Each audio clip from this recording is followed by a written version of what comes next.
Welcome to another episode of You Had Me at Cheese, where my girlfriend, Venus, and myself, Eclipse, explore the many different aspects of the human experience. We are here with our selection of cheeses, and Venus has a glass of wine ready, so feel free to bring your favorite snack and join the party.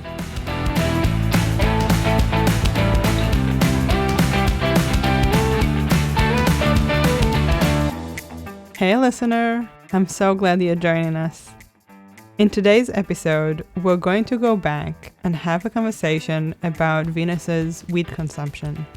We're going to talk about how she was introduced to weed in the first place,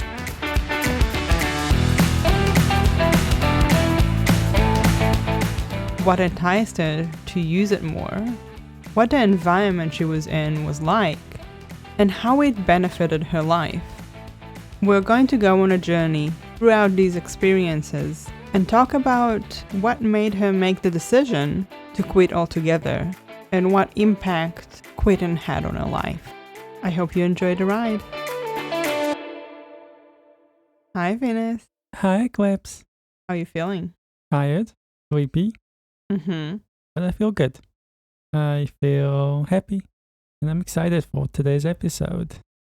Do you feel ready to do some time traveling? Always. One of my favorite pastime activities. All right. I hope you charge your time machine. I think it's like 99%, almost there. Yeah, Venus is very dedicated to making sure everything is charged. Always, have to be. You never know. In fact, in our relationship, I am the one that runs out of battery. And Venus always gives me the side eye. And just to clarify, we're talking about digital devices. What other devices can be charged? I don't know, body, like running out of body battery. Well, to be fair, I ran out of body battery too. Me too. But today we have just enough to dive deep into this topic. Mm-hmm. And I am excited. Me too. We have talked about this in the past, but we haven't quite had a deep conversation about it, I don't think. No. So I'm very excited to ask you these questions. Oh, I can't wait. I hope I can give you the answers you're looking for. I'm sure you will. I just don't know what they're going to be. Mm-hmm. So take me back. At what point in your life were you introduced to weed? And who introduced it to you? So when I was starting high school, I met a friend. And he was quite interested to be my friend. We just clicked. We had a lot of common interests. And through him, I discovered he had a friend who had introduced weed to him. Mm-hmm. So this is like by proxy. So you're about 12 years old at this point? Yeah, so let me recall. I would say 13 and a half. I'm 13 and a half years old. Mm-hmm. And my friend's telling me about his weed experiences. Very limited amount, but still. Limited amount of experiences Yes. or limited amount of detail? Limited amount of experiences. He's only done this a few times. It was interesting hearing what he had to say. What did he tell you? So something I can kind of recall was he was talking about how it made him feel and how different it was than normal state of consciousness. In what way did it differ than normal state of consciousness? Well, this is where I'm a bit vague on the details. I just remember it being kind of more exciting in a way. And the first time I heard this, it wasn't like, oh, I can't wait to do this either or anything like that. I was just curious. So you just picked your interest? Yeah. But you weren't set on, No. give me it. I mean, why would I have never experienced it? It was interesting. Was he offering? Or was it just, oh, let me tell you about this experience I had? I think it was more, let me tell you about this experience. But as time went on, let's fast forward maybe 6 months, I started going to his house to stay over for the weekend usually. Mm-hmm. And at some point within those 6 months, he brought this other friend over. And he told The me, supplier. the supplier, yeah. And he told me that he would love if we can all have this experience together, and basically asked me if I'm willing to try it and if I'm keen. And I said, yeah, I'm keen. I'm open-minded. I would love to see what this is about, So at this point, you're 14. Yeah. Are they all of similar age? Yeah. So the supplier, I think, is maybe 2 years older or so. So he's about 16. Yeah. This is basically right after you moved from Camelot to Neverland. Correct. So you so you got off the plane and the first person you meet is like, let me introduce you to this magical herb. So funny. But basically, sure, let's put that in a nutshell. Interesting way of introducing you to a new country, but all right. Was there any part of you that was reluctant, or were you just completely open to it? I think concern is always something that comes up naturally, or a combination with anxiety, because it's sort of like an unknown. And so, yes, I was open, but it was what if? What if I lose control? What if I have a bad experience? But that wasn't enough to stop me. So we went ahead. Before we go into this experience, Mm-hmm. I want to know, did you have information about weed from other sources at all? Don't recall, no. So that was your only input? Pretty much, I believe so, yeah. If I did have more experience, I can't recall, it would have been from other people in the school. So you would have heard about it from your peers, but not necessarily from adults around you? No, definitely not. I do recall some words being thrown around. There was somebody my parents met when we moved here as a friend, and I think I overheard a discussion where this was mentioned, like something about weed or marijuana, but it didn't add to any further knowledge. Were you afraid of being caught? By police? Or your parents? Not initially, because I didn't really know what this was. You didn't know it was illegal? Sure, I did, but I don't think I was really concerned about that, to be honest. Young and free. Young and free. Exactly. All right. So you're being offered to join on this experience. Mm-hmm. Is he asking you for money? Or is this a freebie? I think we all chipped in, and it was a very small amount of money. We were buying a small amount of weed, and the supplier person, he called somebody, and we waited for like 2 hours for this person to show up. It was like anticipation in itself to the whole experience. We weren't sure if this person's going to show up, and who is this? And why did the supplier need a supplier? Did he not have enough for the three of you? I don't think he, at that time anyway, carried anything. It was more of a call somebody and then get something from them and go from there. All right. So he was like a connector. A connector, exactly. Yeah. So you wait for 2 hours. What happens next? Well, we got the stuff, and I remember smelling it for the first time, and it was pungent. What did you think? I was like, whoa, oh my God. Somehow I remember the smell. Yeah. There was something about, I've smelled this before. So you recognized it? Yeah, in a weird way. Yeah. I recognized it. Yet the smell did not deter you? No. Okay. It was a lot, though. I'll say that. It was a very repulsive smell at first. Like stinky cheese? Like super stinky cheese. And I'd put that in my mouth now. Without any hesitation. The cheese, not the weed. Okay, let's just clarify this right now. So take me through the next few hours. What happened then? Our plan to go and consume the weed was to sneak out of the house. Mm-hmm. And so we had to wait for the night to fall and get to a certain sort of time to ensure that everything's quiet, people are sleeping, so we can sneak out. This is like Mission Impossible. Just without the music. No music at all? No, I'm sure there was music.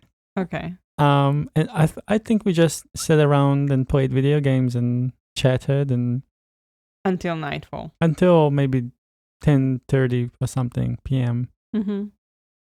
Remember, I'm on this as a ride, so I don't know where we are going, how far we are walking, how we're going to consume this. I have zero idea. So when they said, "Okay, let's go," we went. I'm not sure where we are going. They know, and I'm just following along. Were you afraid at all of not knowing what comes next? I don't think so. I think it was more about feeling excited. Like this is exciting. Like it's an unknown, you know. And so we ended up at this park, and in the center of this huge park is like a building with some toilets, I believe. And that's where we stopped. And my friend had a bag with him, and he pulls out the smoking device. So we sat down and they started consuming it to show me how to use it and what to do. And so my friend went, then the supplier friend went, and now it was my turn. And they gave me Coca-Cola just in case, like it's very rough because, you know, you're inhaling smoke and it can be quite rough. Mm-hmm. And so I did it, and I did it properly, apparently. And I needed the Coca-Cola, so thank God that was there. And not sure what was meant to happen.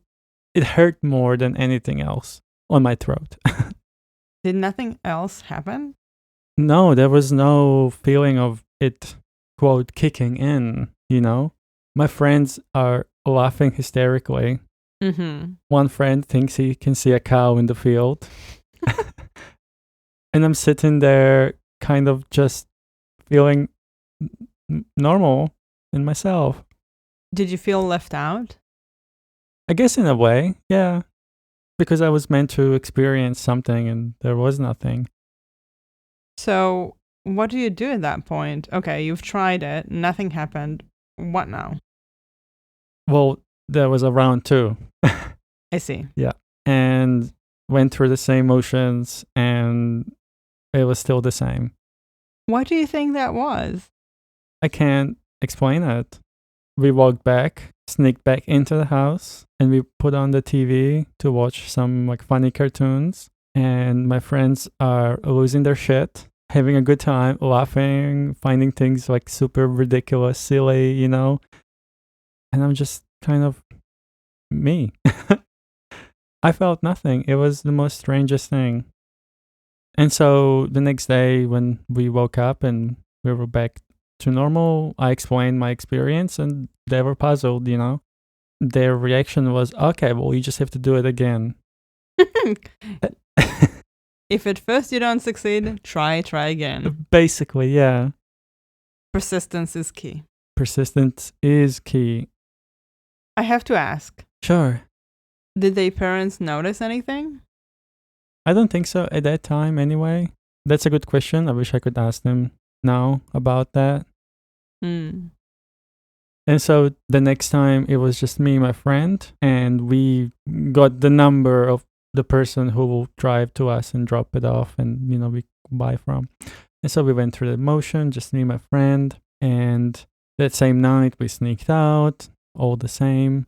We consumed, and boy, was I high. What was different? It just felt sort of being out of body in a way.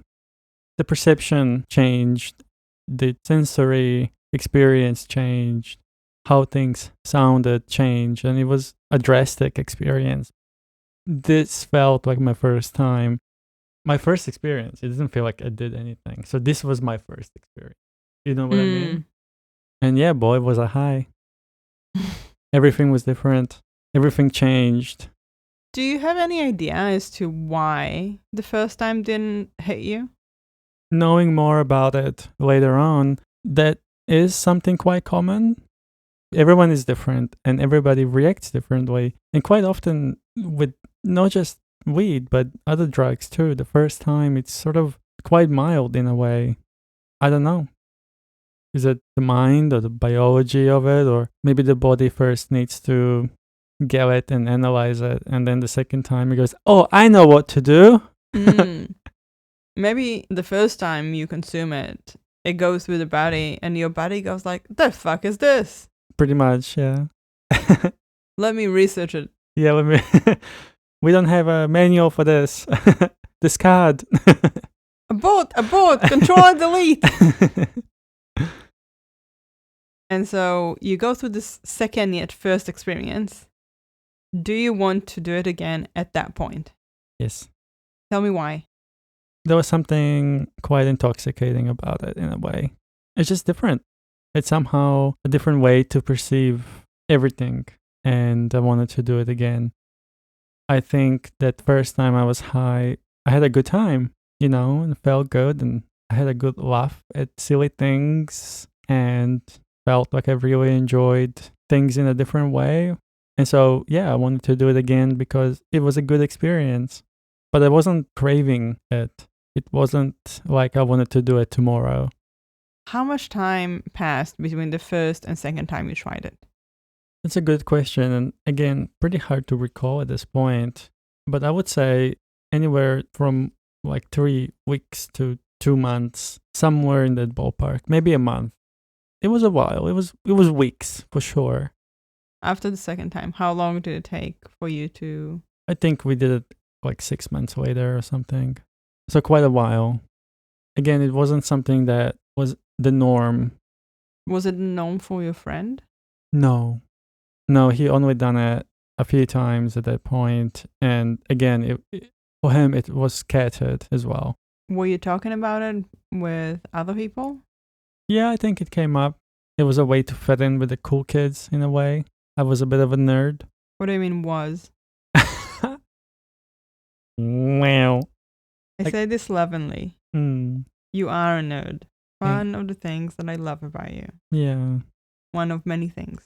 I guess the kind of nerds who may be a bit socially awkward. I mean, to be fair, you moved from a whole other country. Yes, that had played a huge part. You had to adjust to a whole other language. Yep. I guess I found comfort in being nerdy, I guess. Mm-hmm. That's something I could do by myself. And it was hard to get into social kind of environments and feel confident. Do you feel like weed was in a way a social lubricant for you?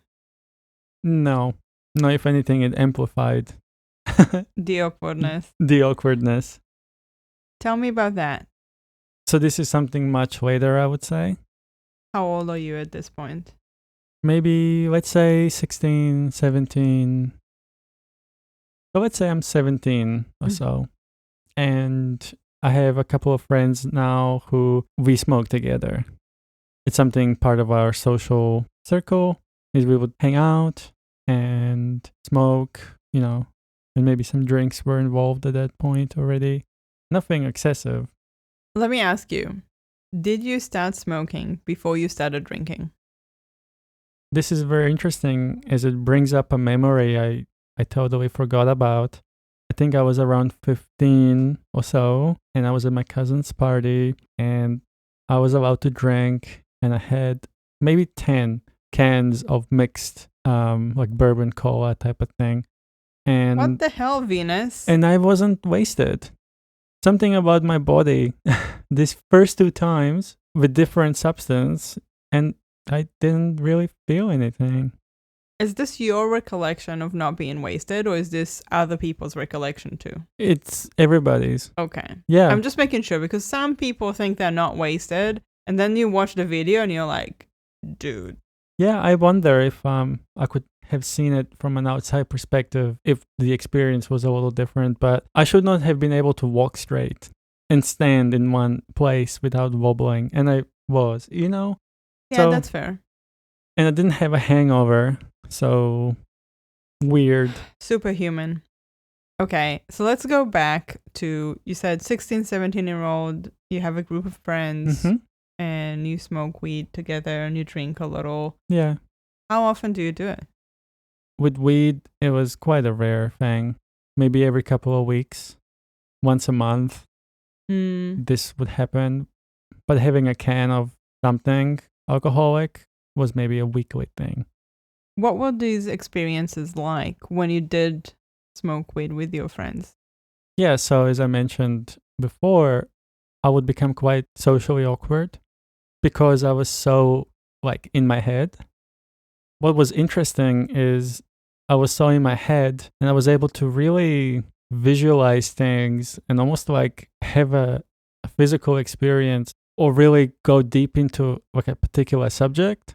Mm. But that made me feel socially awkward because now externally I felt I was a different person to the people, my friends. So somehow it made you feel disconnected, Yeah. even though you were having this experience together. Yeah. Was being in your head something that you didn't normally do? No, I've always enjoyed thought-provoking ideas and thinking about things in general. And I think getting high really amplified that Yeah, that makes sense. because it is an amplifier. And that's something that throughout many years became quite telling Mm. because nothing was ever a constant. And so as you felt differently and going through different stages in life, it was kind of manifesting. Mm. So let's say that the time I was depressed or something like that, and I would get high, I would get more depressed. I see. Did you realize that's what was happening when you were depressed and smoking weed? Yeah, we are talking later in life. So at that point, I kind of realized that it only amplifies what's inside. Mm-hmm. So it brings out what's already there. Yeah. But there was this unfortunate circumstance where you kind of relied on it. Well, I did. Tell me about that. In a way, I needed it. I needed to feel a sense of relief by getting high because it's something I've now associated that in order to relax, in order to enjoy certain things, to get peace, let's say, I would need to get high. It was a bad association. And doing so in the moment of depression, it was a double-edged sword. On one hand, you want to relax and feel at peace and at ease and enjoy yourself. You can't because now this other thing that you suppressed is getting amplified. But was it actually helping you relax? Because how you described it, you said you would get in your head and be more awkward. Is that what being relaxed is? In a setting where it was just me, yes, because it was like meditation. You know, we are talking let's say mid-20s. Mm-hmm. And by that point, I was very experienced at meditation. Mm-hmm. And so getting high and being by myself in order to relax, I would meditate and I would have deep meditations. I would really be able to relax when everything else was also good. Yeah, that makes sense. Were there times where using weed in a group was also relaxing? Definitely. When everyone was on a similar wavelength, it was noticeable. When everyone had a good time and we were connecting on similar ideas and having really good conversations. Yeah. You mentioned that you used it in order to receive a sense of relief. Mm-hmm. At what point did you start using it as a crutch? And what was it about your life that you needed relief from?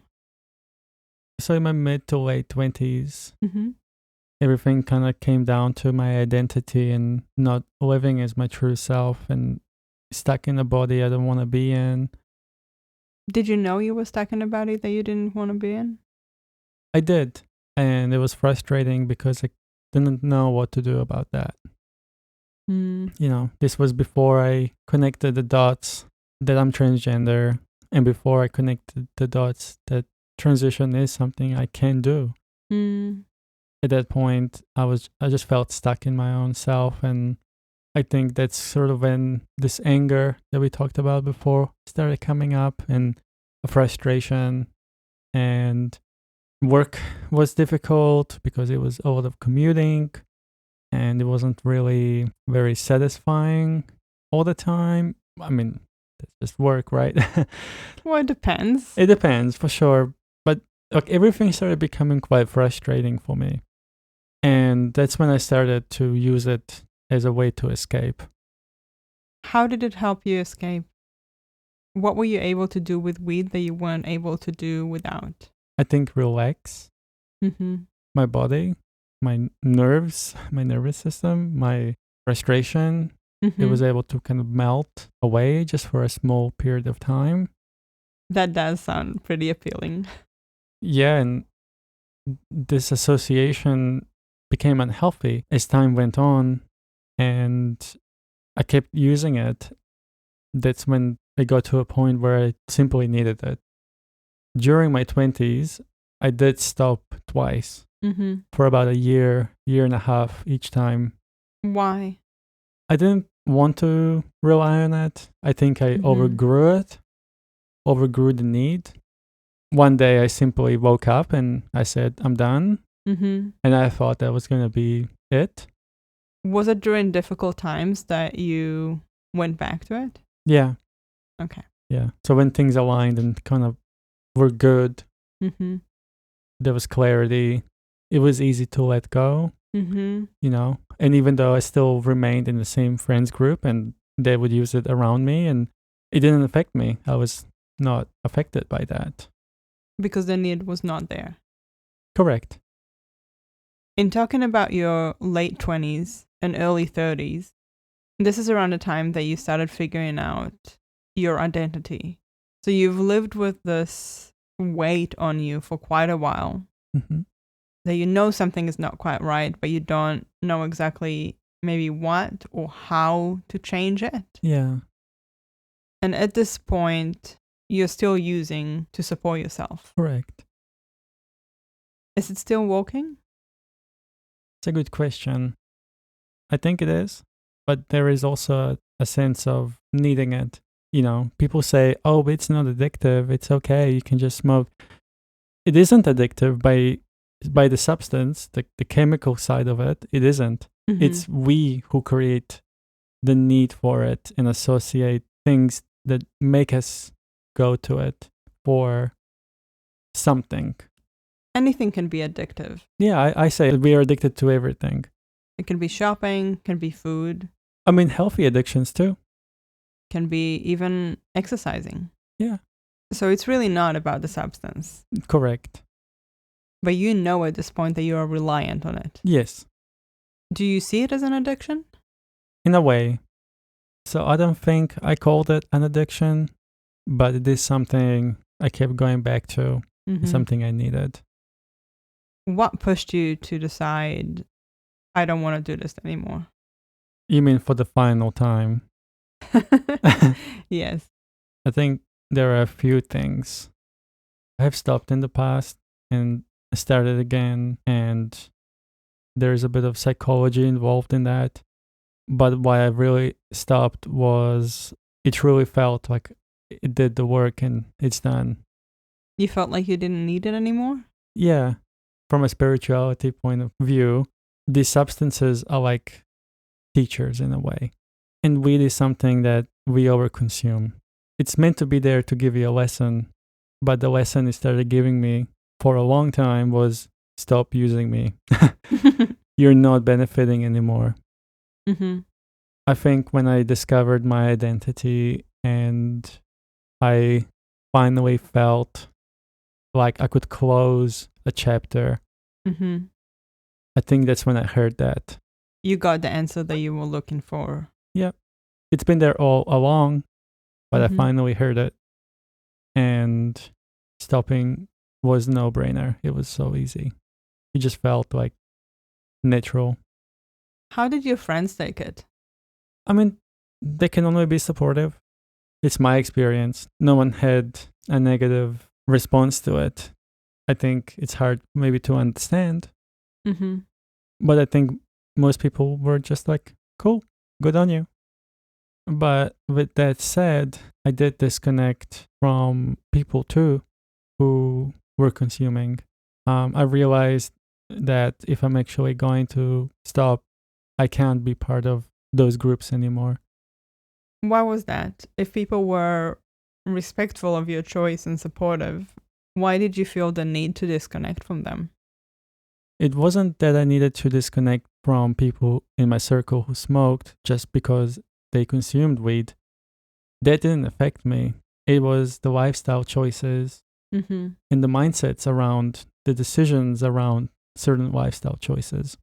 I just couldn't see myself going through transition, being the better person every day if I'm surrounded by other people who I no longer align with. I feel like I've come out of the cave, but they're still in there. I need to now go and explore the world. There's no point sticking around the cave. Did you feel like you no longer spoke the same language? Yeah. And that's when I knew I fully overcame it because I was simply out of it completely.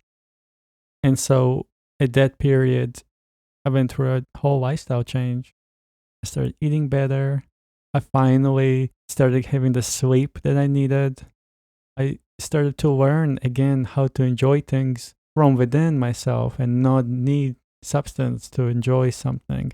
It was Apart tough. from food, clearly. Yeah, food And cheese. Food is always the center. Cheese is a substance that I will never stop consuming. Yeah, it makes me happy. I'm sure it makes you happy too.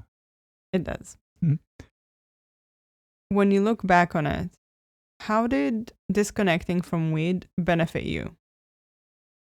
I wouldn't be here today without that step. Simple as that. I wouldn't have met some of the people. I don't know if I would have come out of my shell in a way. I don't think I would have met you. Maybe not. I just felt in order to have the life I wanted, this had to go.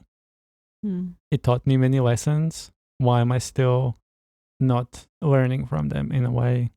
Because just to clarify, for maybe 5 years of the time I was consuming, it was basically an everyday thing. By that point, it's part of your daily life. And I couldn't see myself having the life that I wanted while also needing this. I'm just trying to say weed was weighing me down.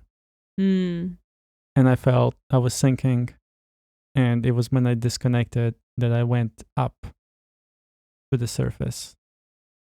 I don't think I would be the same person today if I hadn't stopped it. It's really multifaceted because I think I put negative connotation on being a stoner for a long time. And so by consuming, it was almost feeling guilty in a way, and I would put myself down. But it was something I needed. It was an addiction. I couldn't move past it. And it was something I kept a secret from certain people outside my circle. And it affected my dating life because this is something I felt like a really big thing to share. Stopping it allowed me to be free in many ways. And since I've stopped it, I've been around other people who have consumed it, and there is zero desire to consume it again. I did want to ask you if there was a point where you wanted to consume it again, but No. I guess you just answered my question. Yeah. When you look back at, I guess, the 2 decades of you using weed, would you change anything? It's one of those tough questions because, in a way, no. I am the person I am today, and that's just part of the journey to get me here. But at the same time, I wonder what I would have been like if I'd never have consumed. Would I have had different friends, different experiences? Would I have done different career in life? Would I be as open-minded? That's like a big thing. Like through weed, I did open up myself a lot to kind of free thinking in a way, or let go of some constraints. So I don't know if I would want to change anything. That's fair. Where I am now is the best time in my life with you in it. Happy to be here with you. I'm so happy to be here with you. Before we finish, I want to ask you, is there anything that as a former weed user you'd want other people to know, especially people like me who have no experiences at all with weed? Is there anything that you would want us to know? That's such a loaded question. I would rather have a loaded fries, but I would have a loaded answer if you will give it to me. I think if you're curious, you should try it. If you're a weed smoker and you feel it's not serving you, then maybe think about how to stop it, why it's not serving you, where is the disconnect, why are you still consuming it? Mm-hmm. These are very tough ideas to face. This is a really tough dragon to face head on. It feels very hard. You know, with weed being legalized in so many parts of the world, Mm-hmm. it's great. I think there is a lot of goodness that can come from having guided experiences. Mm-hmm. But consuming it by yourself and wanting to get something out of it other than relief is quite a hard journey. I think education around it is really needed. I think before it was legalized, there should have been centers where you can educate yourself on it and have someone who can talk you through the experience.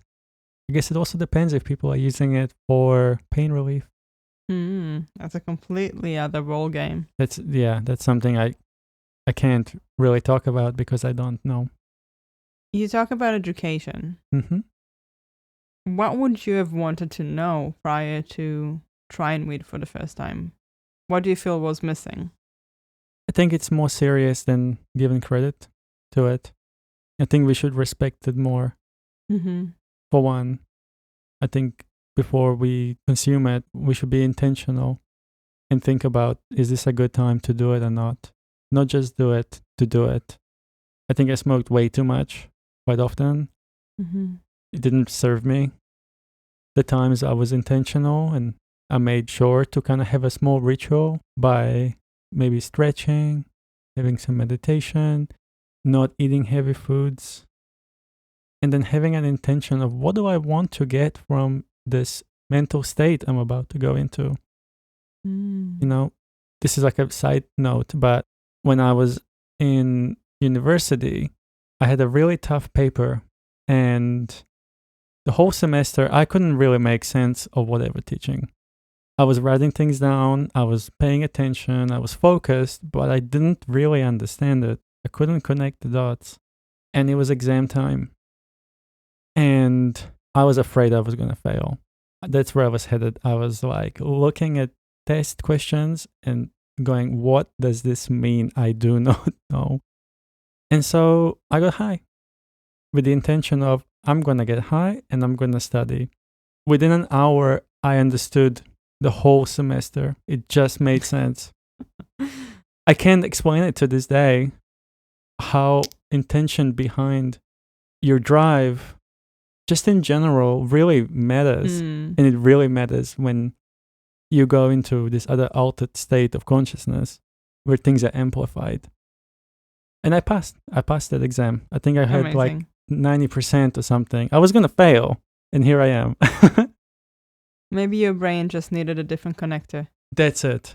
So connecting the dots was something that being in that state really helped. But you need to want it to get it. And I think what you said about being intentional and knowing where you want to go is key. Yeah. You know, you and I often talk about how you can't go into a taxi and ask it to not go to the hospital. You have to tell the taxi driver where you want to go. Yeah. In order to get there. And this is just a metaphor for life. Yeah. And so in that particular situation, you knew exactly where you wanted to go. You used weed as your vessel and you got there. Yeah. I love it. It was quite fascinating. So one thing I would want people to hear who do consume it is to not consume it all the time. I wish I didn't wake up on those many times that I did and get high. And that was my first thing I would do in the morning because it set the whole day. That's fair. So just touching back on the education point, weed makes you slower. It makes you more forgetful. It can make you more lazy. If you're a lazy person, you will be lazier. As you said, it's an amplifier. Yeah, and I think that needs to be said more often. With that said, I want to thank you for being so candid with me and sharing so openly. These are things that I partially knew about you, but I always enjoy learning more about you. And even though we've been together for over 18 months, there's a lot more to discover. Yeah, always. And I hope our listeners have enjoyed getting to know you on a deeper level too. Me too. We would love to hear from other people who have gone through their own journeys and what they looked like for them and what nuggets of information have they learned which they would like to share with others. We would love to know. Yeah. Until next time. Until next time.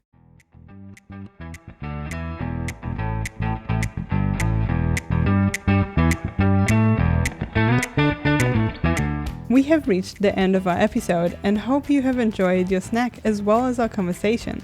If you liked our podcast, we would truly love for you to leave a comment, rate our show, and share it with anyone who would benefit from our conversations. And if you didn't like our podcast, then don't worry about it.